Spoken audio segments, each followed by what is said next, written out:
ಒಂದು familial problems ಬಿಡಿ. ಅದು ನಿಮ್ಮ ಅಪ್ಪಗೆ ಅವರ ಅಪ್ಪನಿಗೆ ಮನೆ ಹೋಗಿ ಕೂತ್ಕೊಳ್ಳೋಕೆ ರೋಗ ಇರಲಿಲ್ಲ, ಲೈಟೇ ಇರಲಿಲ್ಲ, ಊಟನೇ ಇರಲಿಲ್ಲ. ಅವೆಲ್ಲ ನಮ್ಮ ಅಪ್ಪನ ಕಾಲಕ್ಕೆ ಮುಗೀತು. ನಮ್ಮ ಕಾಲದಲ್ಲಿ ಯಾರಿಗೂ ಈ ಥರ ಆ ಥರ ಇಲ್ಲ. ಸ್ಕೂಲೇ ಇರಲಿಲ್ಲ, ಬೆಂಚೇ ಇರಲಿಲ್ಲ, ತಾರಸಿನೇ ಇರಲಿಲ್ಲ. ಫೀಲ್ಡಲ್ಲಿ ಕೂಡ ಹೋಗ್ಬೇಕಾಗಿತ್ತು, 10 ಕಿಲೋಮೀಟರ್ ನಡ್ಕೊಂಡು ಹೋಗ್ಬೇಕಾಗಿತ್ತು. ಮೇಷ್ಟ್ರು ಇರ್ತಿರ್ಲಿಲ್ಲ, ಒಬ್ಬರೇ ಏಕೋಪಾಧ್ಯಾಯ ಶಾಲೆಯ ಮುಖ್ಯೋಪಾಧ್ಯಾಯ, ಒಬ್ಬೊಬ್ಬರೇ ಬೇಕು. 1ರಿಂದ 7 ಎಲ್ಲ ಅಲ್ಲೇ ಒಂದೇ ಇದರೆಲ್ಲ ಇತ್ತು ಬಿಡಿ. ಅಲ್ಲಿಗೆ ನಿಮಗೆ ಶೈಕ್ಷಣಿಕ ಸಮಸ್ಯೆ. ನಮ್ಮೆಷ್ಟುಗಳು ಆದಿಚುಂಚನಗಿರಿ ಸಂಸ್ಥಾನಕ್ಕೆ ಒಂದು ನಮಸ್ಕಾರ. ಇಂಥದ್ದೊಂದು ಕಾಲೇಜ್ ಕಟ್ಕೊಟ್ರು ಅಲ್ವಾ, ಇಂಥದ್ದೊಂದು ಮೇಷ್ಟ್ರುಗಳು ಇದ್ದಾರಲ್ಲ, ಸರ್ಕಾರ ಸೌಲಭ್ಯ ಅಲ್ವಾ. ಅದರಿಂದ ಇದೆಲ್ಲ ಶೈಕ್ಷಣಿಕವಾಗಿ ಏನೋ ಸಮಸ್ಯೆ. ಸಾಮಾಜಿಕವಾಗಿ ನಿಮ್ಮ ಅಪ್ಪ ಅಮ್ಮ ನೋಡಿ ಪುಣ್ಯ ಮಾಡಿದ್ರಿ, ಅವ್ರಿಗೆ ಅವರ ಅಪ್ಪ ಅಮ್ಮ, ಅವರ ಅಪ್ಪ ಅಮ್ಮ ಯಾರಿಗೂ ಕೊಡಬೇಕು ಅಂತ ಅನ್ಸಿದ್ರು ಕೊಡಕ್ಕೆ ಅವ್ರದ್ದು ದುಡ್ಡಿರ್ಲಿಲ್ಲ ಅಥವಾ ಯಾವುದೇ ಸೌಲಭ್ಯ ನಿಮಗೆ ಏನ್ ಹೇಳಿದ್ರು ಅವ್ರಿಗೆ ಆಗುತ್ತೋ ಇಲ್ವೋ ಪಾಪ ಕಷ್ಟಪಟ್ಟು ನೀವು ಮಾಡ್ತಾ ಇದ್ದೀವಿ. ಅದರಿಂದ ಕೌಟುಂಬಿಕ ಸಮಸ್ಯೆಗಳು ಇಲ್ಲ. ಇದ್ರೂ ಸಣ್ಣ ಪುಟ್ಟದಿರುತ್ತೆ, ನಿಮ್ಮ ಅಪ್ಪ ಅಮ್ಮ ಜಗಳ ಮಾಡ್ತಾರೆ, ಸಣ್ಣ ಬಿಡಿ. ಕೌಟುಂಬಿಕ ಸಮಸ್ಯೆಗಳು ಮಾಡ್ತಾರೆ, ಶೈಕ್ಷಣಿಕ ಸಮಸ್ಯೆ ಇಲ್ಲ, ಸಾಮಾಜಿಕ ಸಮಸ್ಯೆ ಇಲ್ಲ. ರಿಸರ್ವೇಶನ್ ಬಂತು, ಬೇರೆ ಬೇರೆಯವ್ರಿಗೆ ಸೌಲಭ್ಯ ಬಂತು, ಸ್ಕಾಲರ್ಶಿಪ್ ಬಂತು, ದುಡ್ಡಿಲ್ಲ ಅಂದ್ರೆ ಬಾರಯ್ಯ ಅಂತಾರೆ, ಇಲ್ಲ ಸರ್ ದುಡ್ಡು ಬೇಕು ಅಂದ್ರೆ ಬ್ಯಾಂಕ್ನವ್ರು ಸಾಲ ಕೊಡ್ತಾರೆ. ಏನು ಅದರಿಂದ ಸಾಮಾಜಿಕ ಇದು ಇಲ್ಲ. ಸಾಮಾಜಿಕ, ಶೈಕ್ಷಣಿಕ, ಕೌಟುಂಬಿಕ ಸಮಸ್ಯೆಗಳಿವೆ. ಆದ್ರೆ ಒಂದು ಸಮಸ್ಯೆ ನಿಮ್ಮೆಲ್ಲರನ್ನ ಕಾಡ್ತಾ ಇದೆ, ಅದು ವೈಯಕ್ತಿಕ ಅಧ್ಯಯನ ಸಮಸ್ಯೆಗಳು, ಪರ್ಸನಲೈಸ್ಡ್ ಸ್ಟಡಿ ರಿಲೇಟೆಡ್ ಪ್ರಾಬ್ಲಮ್ಸ್. ಎಷ್ಟಿದೆ ಗೊತ್ತಾ? ನಾನು ಇದರಲ್ಲೇ 30 ವರ್ಷದ ಕೆಲಸ ಮಾಡಿದೆ. ಎಷ್ಟಿದೆ? 20 ಸಮಸ್ಯೆ ಇದೆ. ಒಬ್ಬ ವಿದ್ಯಾರ್ಥಿ, ಜಗತ್ತಿನ ಯಾವುದೇ ವಿದ್ಯಾರ್ಥಿ ಆದರೂ 20 ಸಮಸ್ಯೆ ಇದೆ. ಅದು ಬಿಟ್ಟು ಸಾಮಾಜಿಕ, ಕೌಟುಂಬಿಕ, ಶೈಕ್ಷಣಿಕ ಬಿಟ್ಟು 20 ವೈಯಕ್ತಿಕ ಅಧ್ಯಯನ ಸಮಸ್ಯೆಗಳಿದೆ. ಆ 20 ನನ್ನ ಪುಸ್ತಕದಲ್ಲಿ ಬರೆದಿರೋದು, ಕನ್ನಡ ಇದೆ, ಇಂಗ್ಲಿಷ್ ಇದೆ. ಪರ್ಕ ಈಗ ಬೇಕಾದ್ರೆ exam is A festival celebrate, ಕನ್ನಡದಲ್ಲಿ ಪರೀಕ್ಷೆ ಒಂದು ಹಬ್ಬ ಸಂಭ್ರಮಿಸಿ. ಹಲೋ. ಸೊ ಅದರಲ್ಲಿ 20ಕ್ಕೂ ಸಮಸ್ಯೆ ಪರಿಹಾರ ಕೊಟ್ಟಿದೆ. ಯಾರು 20 ಸಮಸ್ಯೆನ ಪರಿಹರಿಸ್ಕೊಡ್ತಾರೆ ಅವನು 100 ತಗೋ. ಯಾವಾಗ ಎಲ್ಲ ಸಬ್ಜೆಕ್ಟ್ ಯಾವಾಗ 100 ತಗೋ. ಅದನ್ನೆಲ್ಲ ಇವತ್ತು ಹೇಳಕ್ ಬಂದಿಲ್ಲ, ಹೇಳೋದು ಇಲ್ಲ. ಇನ್ಯಾವತ್ತು 3 ಅವರ್ಸ್ ಬೇಕು 20 ಸೊಲ್ಯೂಷನ್ ಕೊಡೋದಕ್ಕೆ. ಸೊ ಒಂದು ಎಕ್ಸಾಂಪಲ್ ಹೇಳ್ತೀನಿ, ಆ ಸಮಸ್ಯೆಗಳಂದ್ರೆ ಏನು ನಿಮ್ಗೆ ಅರ್ಥ ಆಗುತ್ತೆ. ತುಂಬಾ ಜನಕ್ಕೆ ಒಂದು 2-3 ನಿಮಿಷ ಮುಗಿಸ್ಬಿಡ್ತೀನಿ, ಮುಂದಕ್ಕೆ ಹೋಗ್ಬೇಕು. ನನ್ನ ಇವತ್ತಿನ ಟಾಪಿಕ್ಕೇ ಬೇರೆ, ಬಟ್ ಬಂದಿರೋಕೆ ಅದನ್ನ ಹೇಳ್ಬೇಕು. 100 ತಗೊಳ್ಳೋದು ಮುಖ್ಯ ಆಗುತ್ತೆ. ಅದರಿಂದ ಬೇಕಾದ್ರೆ ನಾನು ಇಷ್ಟು ಹೇಳಿದ್ರಲ್ಲಿ ಯಾವ್ದಾದ್ರು ಬೇಕು ಅಂದ್ರೆ 1-2 ನಿಮಿಷ 5 ನಿಮಿಷ ಬೇಕಾದ್ರೆ ಕಳೆಯಬಹುದು. ಬಟ್ ನೋಡೋಣ. ಮೊದಲನೇದು, ತುಂಬಾ ಜನಕ್ಕೆ ಪರೀಕ್ಷೆಯಲ್ಲಿ ಏನು ಬರೆಯಬೇಕು ಅನ್ನೋದೇ ಗೊತ್ತಿಲ್ಲ. ಸಮಸ್ಯೆ ವಾಟ್, ಏನು, ಇದೇ ಸಮಸ್ಯೆ. ಏನ್ರಿ ಏನು ಬರೆಯೋ ಸರ್ ಅಂತ ಆಗ್ತದೆ. ಸೊ ವಾಟ್, ಇದೇ ಸಮಸ್ಯೆ ಹೆಸರು ಹೇಳು. ವಾಟ್, ಅದೇ ಸಮಸ್ಯೆ. ಎರಡನೇದು, ಕೆಲವರಿಗೆ ಏನ್ ಬರೀಬೇಕು ಅಂತ ಗೊತ್ತು, ಎಷ್ಟು ಬರೀಬೇಕು ಅಂತ ಗೊತ್ತಿಲ್ಲ. 1 ಮಾರ್ಕ್ ಕೊಟ್ಬಿಟ್ರೆ 1 ಪೇಜ್ ಹಚ್ಚಿಬಿಡ್ತಾರೆ, 4 ಮಾರ್ಕ್ ಕೊಟ್ಬಿಟ್ರೆ 1 ಲೈನ್ ಮಾರ್ಕ್. ಸೊ ಎರಡನೇ ಪ್ರಶ್ನೆ, ಎರಡನೇ ಸಮಸ್ಯೆ ಎಷ್ಟು, ಹೌ ಮಚ್. ಮೂರನೇದು, ಕೆಲವರಿಗೆ ಏನ್ ಬರೀಬೇಕು ಅಂತ ಗೊತ್ತು, ಎಷ್ಟು ಬರೀಬೇಕು ಅಂತ ಗೊತ್ತು, ಆದ್ರೂ ಮಾರ್ಕ್ಸ್ ಕೊಡ್ಲೈತೆ. ಹೇಗೆ ಬರೀ, ಹೌ ಮಚ್ ಬೇರೆ, ಹೌ ಬೇರೆ.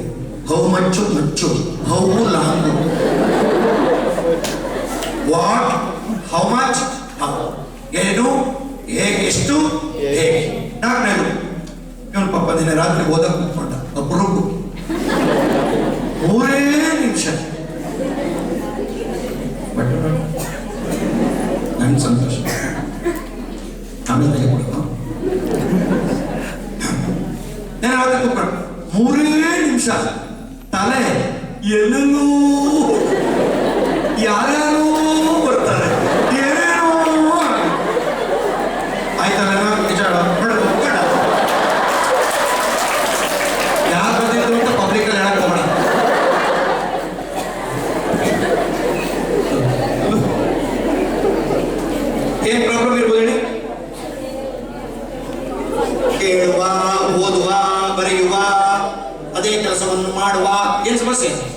ಏಕಾಗ್ರತೆ, ಕಾನ್ಸಂಟ್ರೇಷನ್, ಇದೊಂದು ಸಮಸ್ಯೆ, ದೊಡ್ಡ ಸಮಸ್ಯೆ.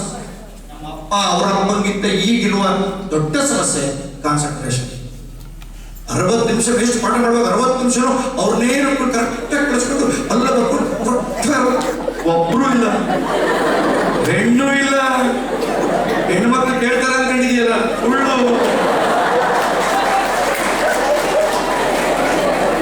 ನಿಮ್ದು ಮೊಬೈಲಲ್ಲಿ ಆಟ, ಅವ್ರದ್ದು ಚುಕ್ಕಿ ಆಟ.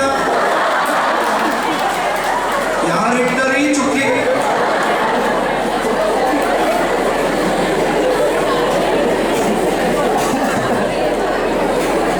ಇಪ್ಪತ್ತೊಂದನೇ ಶತಮಾನದಲ್ಲಿ ಡಿಸ್ಟರ್ಬೆನ್ಸಸ್, ಡೈವರ್ಷನ್ಸ್, ಡಿಸ್ಟ್ರಾಕ್ಷನ್ಸ್ ಜಾಸ್ತಿ. ಅದರ ವಿರುದ್ಧ ಕಾನ್ಸಂಟ್ರೇಷನ್, ಅದೇ ಸಮಸ್ಯೆ. Next problem. ಸರ್ ನಮ್ದು ಇವೆಲ್ಲ ಪ್ರಾಬ್ಲಮ್ ಅಲ್ಲ, ನಮ್ದೇ ಬೇರೆ. ಹಿಂಗ್ ಓದಿರ್ತೀವ, ಸರ್ ಮೊನ್ನೆ ರಾತ್ರಿ ಓದ್ಬಿಟ್ಟು ಮಲಗ್ಬಿಟ್ಟು ಬಂತು ಅಂತೇಳಿ ಮುಚ್ಚಿಟ್ಬಿಟ್ಟು ಮಲ್ಕೊಂಡು ಬೆಳಗ್ಗೆ ಹೊಡೋಗ್ಬಿಟ್ಟಿದ್ರೆ ಸರ್ ಎಲ್ಲೋಯ್ತು ಅಂತ ನೀವು ಹೇಳ್ಬಿಟ್ರೆ ಹಿಡ್ಕೊಂಬರ್ತೀವಿ ಸರ್. ನಾನು ಬೇರೆ ಹೇಳ್ತೀನಿ. ಏನ್ ಸಮಸ್ಯೆ? ನೆನಪು, ಮೆಮೊರಿ. ಅದ್ರ ವಿರುದ್ಧ ಸೊ ನೆನಪು, ಮೆಮೊರಿ. ಜಗತ್ತಿನಲ್ಲಿ 2 ದೊಡ್ಡ ರೋಗ ಇದೆ, ಒಂದು ಕ್ಯಾನ್ಸರ್, ಇನ್ನೊಂದು ಏಡ್ಸ್. ವಿದ್ಯಾರ್ಥಿಗಳಿಗೂ ಪ್ರಪಂಚದಲ್ಲಿ 2 ದೊಡ್ಡ ರೋಗ, ಒಂದು ಕಾನ್ಸಂಟ್ರೇಷನ್, ಒಂದು ಮೆಮೊರಿ. ಇದೆರಡು ಸಾಲ ಹೋಗ್ಬಿಟ್ರೆ ಎಲ್ಲರೂ 100 ಇರ್ತಾರೆ. ನೆಕ್ಸ್ಟ್ 1ನೇ ಕ್ಲಾಸಲ್ಲಿ ಎಷ್ಟು ಪುಸ್ತಕ ಇತ್ತು? ನಮ್ಗೆ ಎಷ್ಟು ಇತ್ತ? ಒಂದಿತ್ತು 12 ಚಾಪ್ಟರ್ ಮತ್ತೆ. ಮೊದಲನೇ ಪಾಠ ಇನ್ನೂ ಜ್ಞಾಪಕ ಇದೆ. ಅವನು ಬಸವ, ಅವಳು ಕಮಲ. ಬಸವ ಕಮಲ ಇಬ್ಬರು ಶಾಲೆಗೆ ಹೊರಟರು. ಶಾಲೆಯ ಗಂಟೆ ಠಣ ಹೊಡೆಯಿತು. ಬಸವ ಕಮಲ ಇಬ್ಬರು ಶಾಲೆಯ ಒಳಗೆ ಹೋದರು. ಆಟ ಒಂದು ಕ್ಲಾಸ್, ಕಠಿಣ ಪದಗಳು ಠಣ.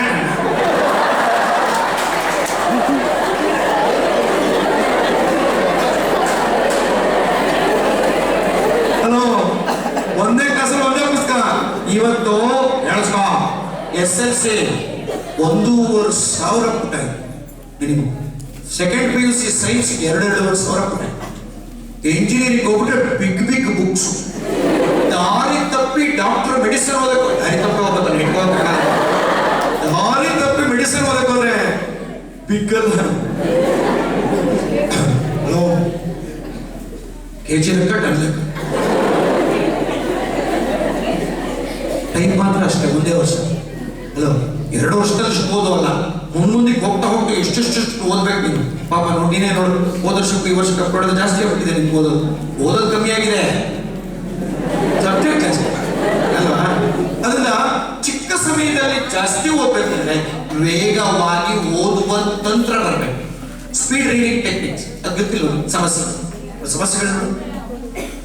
ನೆಕ್ಸ್ಟ್, ಇವರಿಬ್ರು ಎಕ್ಸಾಮ್ ಮುಗಿಸ್ಕೊಂಡು ಮನೆಗೆ ಹೋಗ್ತಾ ಇರ್ಬೇಕಾದ್ರೆ ಇವನು ಅವನಿಗೆ ಹೇಳ್ದ, ಏನು ಇನ್ನೊಂದು 10 ನಿಮಿಷ ಇದ್ದಿದ್ರೆ 180 ನಿಮಿಷ ಅಳಿಕೊಂಡು ಬಿದ್ದಿತ್ತು. ಇನ್ನು 10 ನಿಮಿಷ ಬೇರೆ ಬೇಕಾಗಿತ್ತು. 10 ನಿಮಿಷ ಬೇಡ, ನಿನಗೆ ಇರೋ ಟೈಮಲ್ಲಿ ಫಾಸ್ಟಾಗಿ ಬರೆಯಕ್ಕೆ ಬರಲಿಲ್ಲ. ಸಮಸ್ಯೆ ಸ್ಪೀಡ್ ರೈಟಿಂಗ್ ಟೆಕ್ನಿಕ್ಸ್, ವೇಗವಾಗಿ ಬರೆಯುತ್ತರವೇ ಗೊತ್ತಿಲ್ಲ. ನೆಕ್ಸ್ಟ್, ಸಮಯದಲ್ಲಿ 5 ಸಮಸ್ಯೆ. ಹಲೋ, ತುಂಬಾ ಜನ ಟೈಮ್ ವೇಸ್ಟ್ ಮಾಡ್ತೀರಿ. It's called time wasters. ಸುಮ್ಮನೆ ನೋಡಿ, ಬೆಳಗ್ಗೆ ಇವತ್ತು 6 ಗಂಟೆಗೆ ಎದ್ದೆ ಅಂತ ಇಟ್ಕೊಳ್ಳಿ, ಈಗ 12 ಗಂಟೆ. 6 ಅವರ್ಸ್ ತಾವು ಏನು ಗಡಿದ ದಬ್ಬಾಗದ್ರಿ ಅಂತ ಯೋಚನೆ ಮಾಡಿದ್ರೆ ಏನೇನು ಮಾಡಿ 6 ಗಂಟೆ ಹಂಗೆ ಹೊರಟಾಯ್ತು. ಬಟ್ ಹಂಗೆ ಇದೇ ಟೈಮ್ ವೇಸ್ಟರ್ಸ್. ಅದಕ್ಕೆ 2 ಟೈಮ್ ಸೇವರ್ಸ್, ಉಳಿಸೋದು.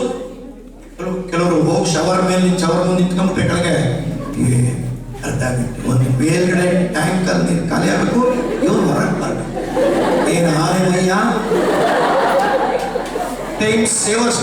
ಈಗ 10 ನಿಮಿಷದಲ್ಲಿ ಸ್ನಾನ ಮುಗಿಸಿದ್ರೆ 30 ನಿಮಿಷ ಉಳಿಸಿದೆ. So time savers. ಮೂರನೇದು ಟೈಮ್ ಟೇಬಲ್. ಸತ್ಯ ಹೇಳಿ, ಇವತ್ತು ಒಂದಿನ ಯಾರು ಸುಳ್ಳು ಹೇಳಬೇಡಿ. ನಾನು ಹೋದ್ಮೇಲೆ ಮಾಮೂಲು ಲೆಕ್ಕ ಸತ್ಯ. ಎಷ್ಟು ಜನ ಮನೆಯಲ್ಲಿ ಓದೋದಿಕ್ಕೆ ಸಂಜೆ ಬೆಳಗ್ಗೆ ಮನೇಲಿರುವಾಗ ರಿಟರ್ನ್ ಸ್ಟಡಿ ಟೈಮ್ ಟೇಬಲ್ ಇದೆ, ಕೈ ರಿಟರ್ನ್ ಸ್ಟಡಿ ಟೈಮ್ ಟೇಬಲ್. ಸುಳ್ಳು ಹೇಳಬಾರ್ದು ಅಂತ ಹೇಳಿದ್ದಾರೆ. ಗಂಡು ಮಕ್ಕಳೆಲ್ಲ ಸಂತೋಷವಾಗಿರ್ಬೋದು, ಹೆಣ್ಣೆ ಕೈ ಎತ್ತಿಲ್ಲ. ನೋಡಿದ್ರೆ ಒಬ್ಬರಿಗೂ ಟೈಮ್ ಟೇಬಲ್ ಇಲ್ಲ. ಇನ್ನೇನು ಓದ್ತೀರಿ? ಯಾವ್ದಾರ ತಗೊಂಡು ಹಂಗ ಓದ್ಕೊಂಡು ಏನು ಓದಿದ್ರೆ ಇಲ್ಲ, ಅದಕ್ಕೆ ಟೈಮ್ ಟೇಬಲ್ ಟೈಮ್ ಟೇಬಲ್. 4ನೇದು ನಾಳೆ ಓದೋಣ. ನಾಳಿದ್ದು Sunday sir, Dasara holidays sir, Christmas holidays sir, exam ಮುಂಚೆ ಸ್ಟಡಿ ಹಾಲಿಡೇಸ್ ಕೊಡಲ್ವಾ? ಯಾಕಪ್ಪ ಎಕ್ಸಾಮ್ ಅಂತ ಹಾಲಿಡೇಸ್ ಬರ್ತಾರೆ, ಸಮ್ಮರ್ ಓದ್ಬೇಕು.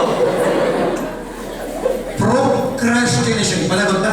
ಪೋಸ್ಟ್ಪೋನ್ಮೆಂಟ್ ಅನ್ನಕ್ಕೆ ಪ್ರೋಕ್ರಾಸ್ಟಿನೇಷನ್ ಅಂತ ಮುಂದಕ್ಕೆ ಹಾಕೋ ಸಮಸ್ಯೆ. 5ನೇದು ಇಷ್ಟೇ ಟೈಮ್ ಓದ್ತೀವಿ ಅಷ್ಟು ಮ್ಯಾನೇಜ್ ಮಾಡೋದು ಹಿಂಗೆ ಟೈಮ್ ಮ್ಯಾನೇಜ್ಮೆಂಟ್. ಇಷ್ಟು ಸೇರಿ ಟೈಮ್ ಮ್ಯಾನೇಜ್ಮೆಂಟ್ ಇದೊಂದು ಸಮಸ್ಯೆ, ತುಂಬಾ ಜನಕ್ಕೆ ಸಮಸ್ಯೆ ಟೈಮ್ ಸಮಸ್ಯೆ. ನೆಕ್ಸ್ಟ್ ಕೆಲವರಿಗೆ ಸ್ಟ್ರೆಸ್ ಜಾಸ್ತಿ, ಸ್ಟಡಿ ಸ್ಟ್ರೆಸ್ ಇದೊಂದು ಸಮಸ್ಯೆ. ಕೆಲವರು ಕೇಳಬೇಕಾದ್ರೆ ವೇಸ್ಟ್ ಮಾಡ್ತಿರ್ತಾರೆ, ಏನು ಏನು ಅರ್ಥನೇ ಆಗ್ತಾ ಇಲ್ಲ, ಅಲ್ಲೇ ಅಲ್ಲೇ ಓದ್ವಾಗ್ಲೇ ಅರ್ಥ ಆಗಲ್ಲ, ಕೇಳುವಾಗ ಈಗ ಆನ್ಲೈನ್ ಸ್ಟಡಿ ಸ್ಟ್ರೆಸ್, ಆನ್ಲೈನ್ ಅಲ್ಲಲ್ಲೇ ಸ್ಟ್ರೆಸ್. So study stress. ಆಮೇಲೆ ಎಲ್ಲಿ ಕೂತ್ಕೊಂಡು ಓದೋದು, ಎಷ್ಟೊತ್ತು ಓದೋದು, ಯಾವಾಗ ಓದೋದು, ರಾತ್ರಿ ಹೊತ್ತು ಓದ್ಬೇಕಾ ಬೇಡವಾ, ಬೆಳಗ್ಗೆ ಎದ್ದು ಓದ್ಬೇಕಾ ಬೇಡವಾ, ನಿದ್ದೆ ಎಷ್ಟೊತ್ತು ಮಾಡಬೇಕು, ಹೇಗೆ ಓದಬೇಕು, ಟೆಕ್ಸ್ಟ್ ಬುಕ್ ಓದಬೇಕೋ ಬೇಡವೋ, ಟೆಕ್ಸ್ಟ್ ಬುಕ್ ಓದೋ ರೀತಿ ಹೇಗೆ, ಅಲ್ಲಿ ಕೂತ್ಕೊಳ್ಳೋ ಪೊಸಿಷನಿಂಗ್ ಹೇಗೆ, ಇದೆಲ್ಲ ಸ್ಟಡಿ ರೂಲ್ಸ್. ಇದು ಗೊತ್ತಿಲ್ಲ ಅಲ್ವಾ? ನಾವು ಶ್ರೀರಂಗಪಟ್ಟಣದ ರಂಗನಾಥನ ಥರ ಅಮೋಘವಾಗಿ ಆಸಕ್ತಿ ನಮಗೆ ಸರಸ್ವತಿ ಬರಬೇಕು, ಅದೇ ಬರಬೇಕು. ಅಲ್ಲಿಗೆ ಪ್ರತಿಯೊಂದಕ್ಕೂ ಶಿಸ್ತಿರೋ ಹಾಗೆ ಓದೋದಕ್ಕೂ ಶಿಸ್ತಿದೆ, ಅದು ನಿಮಗೆ ಗೊತ್ತಿಲ್ಲ. ನಿದ್ದೆ ಒಂದು ದೊಡ್ಡ ಸಮಸ್ಯೆ. ಇತ್ತೀಚೆಗೆ 15 ವರ್ಷದಲ್ಲಿ ನಿದ್ದೆ ಬಹಳ ದೊಡ್ಡ ಸಮಸ್ಯೆ. 3 ಸಮಸ್ಯೆ ಇದೆ ನಿದ್ದೆ. ನಂಬರ್ 1, ರಾತ್ರಿ ನಿದ್ದೆ ಮಾಡಬೇಕಲ್ವಾ, 6 hours 7 hours ಬರದೇ ಅಲ್ವಾ? ಮೂಂತಿಯದು ಎಲ್ಲದಕ್ಕೂ ಮೂಂತಿಯರು. ನಿನ್ನ ಲೈಫ್ ಏನು ಹಿಂಗಾಗೋಗ್ಬಿಟ್ಟಿದೆ, ರಾತ್ರಿ ಹೊತ್ತು ನಿದ್ದೆ ಬರಲ್ಲ. 2ನೇ ಪ್ರಾಬ್ಲಮ್ ನಿದ್ದೆಲು. ಸಂಜೆ 6ರಿಂದ 11 ಓದ್ಬೇಕಲ್ವಾ, ಅಮೋಘವಾದ ನಿದ್ದೆ. ಪುಸ್ತಕ ಹಿಡಿಕೊಂಡ್ರೆ ಅದ್ಭುತ ನಿದ್ದೆ ಅಲ್ವಾ? ಪುಟದಲ್ಲೆಲ್ಲ ನಿದ್ದೆ ಇಟ್ಟವರು ಯಾರು ಶಿವ ಗೊತ್ತಿಲ್ಲ. 2ನೇ ಪ್ರಾಬ್ಲಮ್ ನಿದ್ದೆ. 3ನೇದು ಕ್ಲಾಸಲ್ಲೇ ನಿಮಗೆ ಕೇಳಿದ್ರೆ ಮೇಷ್ಟ್ರ ಮೇಲೆ ಎತ್ತಾಗ್ತೀರಿ, ಮಾಡ್ತಿರೋದು ನಿದ್ದೆ ನೀನು. ಇಬ್ರು ಹುಡುಗರೆಲ್ಲ ಕೂತಿದ್ರಂತೆ, ಇವನು ನಿದ್ದೆ ಮಾಡ್ಬಿಟ್ಟಿದ್ದ, ಒಳ್ಳೆ ನಿದ್ದೆ ಹೊಡಿತಾ ಇದ್ದಾನೆ. ಅವನು ಎಚ್ಚರ ಇದ್ದ. ಮೇಷ್ಟ್ರು ಹೇಳಿದ್ರಂತೆ ಇವನಿಗೆ ಅವನಿಗೆ ಎಚ್ಚರ ಇದ್ದ. ಇವ ರಾಸ್ಕಲ್ ಮಲಗಿದಾನೆ, ಎಳ್ಸವನ್ನ. ಅದಕ್ಕೆ ಅವನು ಮೇಷ್ಟ್ರಿಗೆ ಹೇಳದಂತೆ, ಮಲಗ್ಸೋದು ನೀವು, ಎಳ್ಸೋದ ಮೇಷ್ಟ್ರಿಗೆ ಏನಾರು ಅಂದ್ರೆ ಚಪ್ಪಾಳೆ ಚೆನ್ನಾಗಿ ಹೊಡಿತೀವಿ.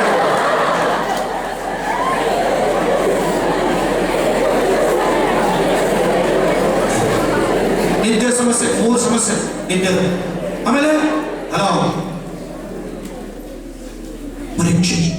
ಪರೀಕ್ಷೆ ಭಯ ಅಂತೂ ಅದು ದೊಡ್ಡ ರೋಗ. ನಾನೊಂದು 30 ದೇಶಕ್ಕೆ ಹೋಗಿದ್ದೇನೆ, ಎಲ್ಲ ಕಡೆನೂ ಈ ಥರದ್ದೆಲ್ಲ ಸರ್ವೆಗಳು ಮಾಡ್ಕೊಂಡು ಬಂದೆ. ಪರೀಕ್ಷೆಗೆ ಹೆದರುವ ಅತಿ ದೊಡ್ಡ ದೇಶ ನಮ್ಮ ದೇಶ. ತುಂಬ ಪರೀಕ್ಷೆ ಇಬ್ಬರೇ ಅಂತ ನನ್ನತ್ತ ಹೋಗೋದು. ಒಬ್ಬ ಎಲ್ಲ ಓದಿದ್ದೀನಿ ಏನಾದ್ರು ಕೊಡ್ಲಿ ಪ್ಲೀಸ್, ಇನ್ನೊಬ್ಬ ಏನು ಓದಿಲ್ಲ ಏನಾದ್ರು. 98 ಜನ ಹೆದರ್ಕೊಂಡವ. ನೀವು ಏನು ಮಾಡಿ ಸುಮ್ಮನೆ ಒಂದು ಅರ್ಥ ಮಾಡ್ಕೊಳ್ಳಿ. SSLC ಎಕ್ಸಾಮ್ ದಿನ, PUC ಎಕ್ಸಾಮ್ ದಿನ ಸುಮ್ಮನೆ ಗೇಟ್ ಹತ್ರಕ್ಕೆ ಸುಮ್ಮನೆ ನಿಂತುಬಿಡಿ, ಹೋಗ್ತಾ ಇರ್ತಲ್ಲ, ಸುಮ್ಮನೆ ಮುಖ ನೋಡ್ತಾ ಇರಿ. ಮುಖ ನೋಡ್ತಾರೆ. ಪರೀಕ್ಷಾ ಭಯ. ಪರೀಕ್ಷೆಗೆ ಇವ್ರದ್ದೇ ಹಾಡು, ಥರ ಒಂಥರ ಯಾರು ಇಲ್ಲ ಕಣ ನಿಂತ ಪರೀಕ್ಷಾ. ಇದರ 20 ಸಮಸ್ಯೆ ಇದೆ. ಹ್ಯಾಂಡ್ ರೈಟಿಂಗ್ ದೊಡ್ಡ ಸಮಸ್ಯೆ. ನಮ್ಮ ಕಾಲದಲ್ಲಿ ನಾವೆಲ್ಲ ಚಿಕ್ಕವರಾಗಿದ್ದಾಗ 95 ಮಾರ್ಕ್ಸಿಗಷ್ಟೇ ಪೇಪರ್ ಇರ್ತೀನಿ. ಮೇಲಿಡೋ ಒಂದು ಲೈನ್ ಇರೋದು, ಅಂದವಾದ ಬರವಣಿಗೆಗೆ 5 ಅಂಕಗಳು. ನನಗೆ ದೇವರನ್ನೇ ನೆನಪಿಲ್ಲ, ಯಾವಾಗ ಹೋಯ್ತು ನಮ್ಮ ರಾಜ್ಯದಲ್ಲಿ ಇಂಥ ಕಂಡಿವ. ನಾನು ತುಂಬ ಇಷ್ಟ ಅನ್ಕೋತಿದ್ದೀನಿ, ಯಾವಾಗಲೂ ತೆಗೆದುಕೊಂಡಿದ್ದೀನ. ಯಾಕೆ ತೆಗೆದು ಹೇಳಿ? ಮುಗ್ಸಕ್ಕೆ 5 ಮಾರ್ಕ್ಸು. ಈ ಯಾರ್ದು ಅಕ್ಷರ ಚೆನ್ನಾಗಿಲ್ಲ, ಸುಮ್ಮನೆ 5 ಮಾರ್ಕ್ಸ್ ಬೇರೆ ಕಮ್ಮಿ. ಅದಕ್ಕೆ 100ಕ್ಕೂ ಆನ್ಸರ್ ಕೊಡ್ಸಕ್ಕೆ ಕೊಡ್ಬಿಟ್ಟು 15 ಬಿಟ್ಟು ಯಾರ್ದು ಹ್ಯಾಂಡ್ ರೈಟಿಂಗ್ ಚೆನ್ನಾಗಿ.